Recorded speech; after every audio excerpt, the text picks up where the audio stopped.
to Nighttime. That's Jake on the Nighttime Band with Juan Santos and Aaron D'Souza. I'm very excited for our first guest today. She's very funny.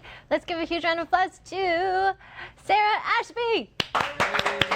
Hey. Hey, hi, I'm super excited to be here on Nighttime, but I'm also a little bit nervous, and I hate telling people I'm nervous, right? Because I always get that same little snippet of advice, you know, like, oh, if you're nervous, just imagine the audience is in their underwear, and you'll be fine. But, like, that doesn't work for me, so what I like to do instead to get over my nerves is I like to imagine that I'm naked, and all of you are just super impressed with what you see. Yeah, instead of the normal, oh, nice. That was really cool. Yeah, I'm actually really excited to be back here in Toronto. I went away to work, and I work with kids a lot, which is pretty fun.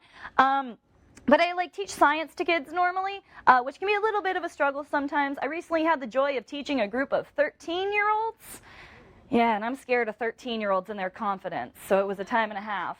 But I went in and I was like, I know what I'll do. It just seem like I have to seem really cool so I can connect with these kids and they'll accept me and I'll be part of their posse. Which is kind of hard to do when you normally teach to 7-year-olds. So I was like, I know, I'll just look cool, and then they'll still accept me, and then we'll solve mysteries together. So I didn't shower. I cut all the sleeves off my Blink-182 t-shirts. And when I walked in the classroom, they still didn't respect me because none of the chemicals I brought could make drugs. I'm sorry, I didn't know this was a weird Walter White, Jesse Pinkman fantasy you had going on. Pretty sure PVA glue is not the main ingredient to methamphetamines, Jason. I also had the joy of teaching a very honest group of kindergartners, which was really fun too. I'll let you guys in on a little secret about myself. This isn't my natural hair color. Oh my God, what plot twist?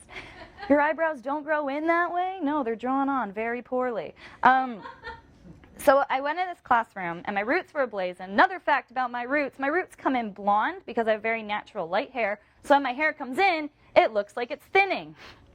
How do I know that? Because my dad told me my hair was thinning all summer.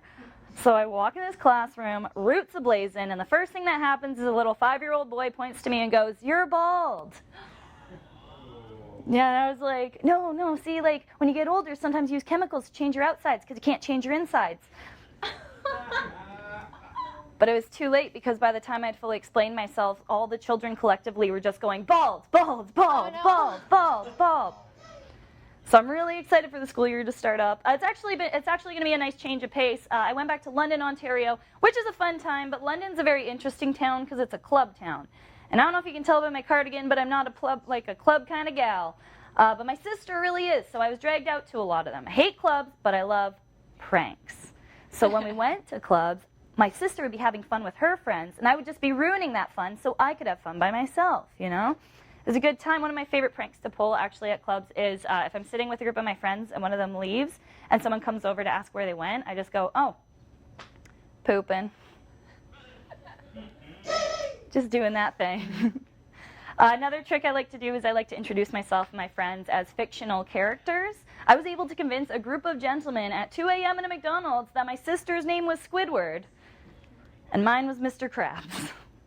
But I think my favorite prank of all time to do is when I get separated from my group of friends, instead of just seeking them out nice and quietly, I like to walk into the middle of the dance floor and just go, "Jessica! Jessica! Has anybody seen my 14-year-old daughter?" And then just see how many guys take a step back from the girl they're talking to. This has been a lot of fun. Thank you guys so much. I'm going to head over there. Thank you. Oh, Sarah. You're amazing. Thank you so much. That's awesome. Thank you. Please tell us where we could find you performing. Yeah, you can find me all over the place. I'm going to be in Brampton actually very soon to do the Brampton Search for the Next Top Comic Finals on September 23rd at the Rose Theatre, and you can get tickets online at www.rosetheatre.ca. It's going to be really fun. I'm also going to be touring all over the place, hitting up Waterloo, London, Brantford, all those big name cities, you know? Nice. Yeah. That's awesome. And where can we find you online? You can find me on Twitter at SmashB17, and you can find me on Instagram at Sarah N. Ashby. And then you can just find me on Facebook. Just look up Sarah Ashby, and you'll see me, and I'll be there. But we won't find you at any clubs, though. No clubs. Just comedy clubs. Yes, exactly. That was awesome. And you're going to join us, actually, for our game. Yeah, very excited. You excited? Yeah. Excellent. All right, so make sure you guys follow Sarah Ashby on Twitter and lecture at Brampton. Yeah. What was it called again? Search for the next Search for the top next